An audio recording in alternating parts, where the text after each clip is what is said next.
Lotte Rod fra Det Radikale Venstre prøver på at lave om på Stengårdsvejs dårlige image. Yeah, just count me in up in here, yeah.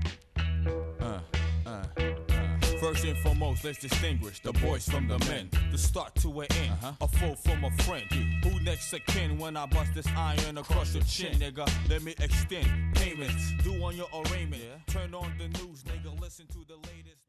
Hvorfor har du valgt lidt et telt her på Stengårdsvej? Jamen, det er jo en protest imod, at regeringen har stemplet Stengårdsvej som ghetto, fordi jeg synes, det er rigtig ærgerligt. Fordi der sker så mange gode ting herude på Stengårdsvej, og hvis så bare kalde det en ghetto, jamen så bomber man jo udviklingen tilbage igen. Hvad synes du om regeringens ghettoplan? Jamen, jeg synes, det er rigtig ærgerligt, at regeringen har valgt at stemple de her 29 områder som ghettoer. Fordi ved at stemple det som ghetto, jamen så bekræfter man bare en masse problemer, i stedet for at fokusere på alt det gode, der sker i områderne, og så sørge for at gøre mere af det. Er Stengårdsvej er det blevet til en ghetto? Efter din mening? Altså, jeg har set andre steder i Danmark, Gellerup og Voldsmosen, og der er Stengårdsvej jo ikke nær så stor. Så nej, det synes jeg ikke, den er. Er det mere ballade her på Stengårdsvej end andre steder her i Esbjerg? Nej, vi har en lille gruppe, som laver lidt ballade, men nu er jeg også nærbetjent i Kvavlund og i Østerbyen, og jamen, der har vi også ballade. Så nej, jeg synes ikke, der har været en par episoder, ikke også, og dem har vi styr på, og jeg synes ikke, det er så slemt, som det bliver. Avisen har skrevet i hvert fald, så det synes jeg ikke. Hvad får du selv ud af at være her? Jamen, jeg bliver meget klogere. Altså, når jeg indsamler de her historier, så lærer jeg jo en masse mennesker at kende, og lærer deres historier at kende, og kan jo være med til at fortælle den videre. Så når regeringen og Dansk Folkeparti næste gang kommer og siger, at indvandrerne vil heller ikke, og de vil ikke lære dansk, og de vil ikke integrere sig, så kan jeg fortælle nogle af de her historier, der jo handler om mennesker. Hvordan har du det med, at Stengårdsvej er der blevet til en ghetto-problem? Jeg har det ikke godt med det. Og det er ikke en dårlig, at mange udlændinge bor samme sted, fordi det er ikke vores skyld, at danskerne flytter. Og så det er nogle lille lejligheder, som udlændinge har brug for det. Så jeg synes ikke, at det er dårlige ting. Hvordan reagerer beboerne på sit initiativ? Jamen, de har taget rigtig godt imod det. Jeg har fået knus af flere beboere, og selvom at jeg jo har så stramt et program, at jeg faktisk skal besøge nogen hver time, så er der flere beboere, der er kommet og sagt, at de er rigtig kede af, at jeg ikke har tid til at komme hjem til dem. Så jeg har fået rigtig mange tilbud, og der er rigtig mange, der har været hen og sige tak, fordi jeg gør det. Så det er jo dejligt. Jamen, jeg er glad ved at være her. Vi kunne godt være lidt flere. Det er lidt problem, vi er ikke så mange, men også, hvis vi var lidt flere, så kunne vi måske komme lidt mere ud om aftenen jo. Men ellers så er jeg glad, når vi er her. Ja, hvordan har I det med, at Stengårdsvej er blevet til en ghetto? Det har vi det meget, meget dårligt med, fordi vi har, for det første så blev jeg gal, for det andet så blev jeg sgu skuffet. Fordi nu har jeg jo set som afdelingsformand her siden 1995, og jeg har aldrig nogensinde oplevet noget lignende. Og det kommer bag på mig, hvorfor man kan skrive sådan noget. Det kommer bag på mig, fordi at jeg synes, at vi har gjort meget for det hoved. Og det der med uro, ja, det er rigtigt, det har der været nogle små ting, og det er rigtigt, det har man også taget fat om. Men at kalde det en ghetto, det er fuldstændig totalt malplaceret. Og jeg synes også, det har med det at gøre, jeg synes, vi kan føle os skige røvrent, for at sige det rent ud på dansk. Fordi som sagt, så har vi boet her siden 88, der er stille og roligt.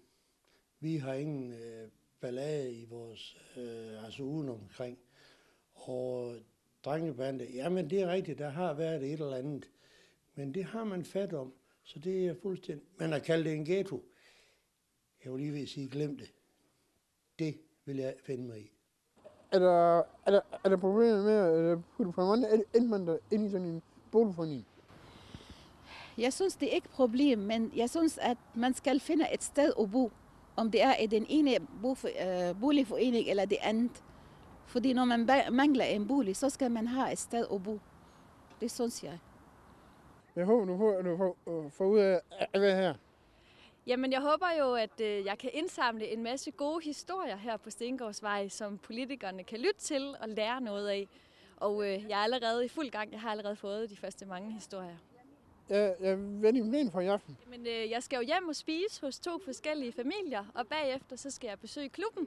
Og når klubben så lukker, jamen, så hopper jeg i min sovepose og overnatter i teltet. Bor du for mange indvandrere i sådan en bydel som den her? Ja, der er nok en lidt skæv sammensætning, men det tror jeg nok, boligforeningen de arbejder lidt med. Og der burde måske nok at bo lidt flere danskere, end det i virkeligheden gør. Er der et problem, at man putter alt for mange udlændinge i samme boligforening? Det tror jeg godt, jeg kan svare på. Okay. Nej, det er ikke et problem. Jeg vil jo også sige, at herude der er der 10% danskere, resten det er udlændinge. Men jeg må altså også sige, at selvom vi har det, så har vi faktisk ingen bøvl med de udlændinge. Selvfølgelig har vi lidt bøvl, forståelsesproblemer, og de kunne måske trænge til lidt mere information inden for ungdomsbrug. Det kunne være en mulighed. Men altså i det daglige, nej, det er det, og de er jo alle sammen tilfredse i den du. Er der så planer, som almindelige, at det skriver? Det er ikke godt det der skriver. Og jeg synes, det er ikke en løsning, fordi hvis det vil, som de siger, alle flytninger skal ud, og alle udlændinge skal ud herfra, hvor skal de ellers være henne? Så de flytter dem fra den ene sted til det andet sted, og det er ikke en løsning. Jeg synes, det skal ikke bruge mange penge og ressourcer for det er ikke en løsning, synes jeg. Hvor lang tid har I boet her? Kan I godt lide at bo her? Ja, vi har boet her i 16 år, og jeg er glad at bo her.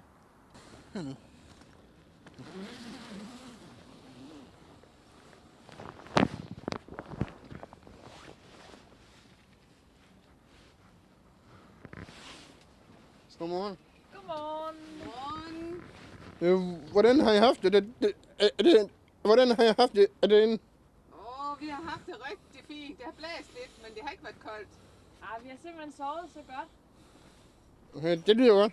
Skal vi lige komme ud og kigge lidt? Ja, det må I gerne. Det gør vi lige. Hej, godmorgen. Godmorgen. Og I er friske? Det er helt vildt. Nå, har I bare rundstykker med til os? Nej. Nej, det har I ikke. Dog vildt. Så må vi ud og hente nogen da. Ja. Ja, så nu må vi lige se herop, inden der kommer flere gæster. Ja. Det er jo dejligt, at I lige kommer forbi da. Har der så været noget ballade her i aften? Nej, overhovedet ikke. Vi har simpelthen fået lov til at sove så dejligt. Det har overhovedet ikke været noget. Der har været mange venlige mennesker hen og hjælpe os at sætte teltet fast, og fordi det var vi ikke lige så gode til. Men rigtig mange, og vi sluttede af nede i klubben i aften, så sov vi Egon og Frida. Ja, der er flere, der har været nede og sige godnat til os, når de nu alligevel var ude og lufte deres hund. Der er simpelthen også nogen, der har været inde og kigge lidt her til morgen, sådan lige for at sige, at det er da rigtig, rigtig koldt, men det synes vi ikke der. Det var en god nat. Det er rart at se, at politikerne tager hånd om ghettoproblemet.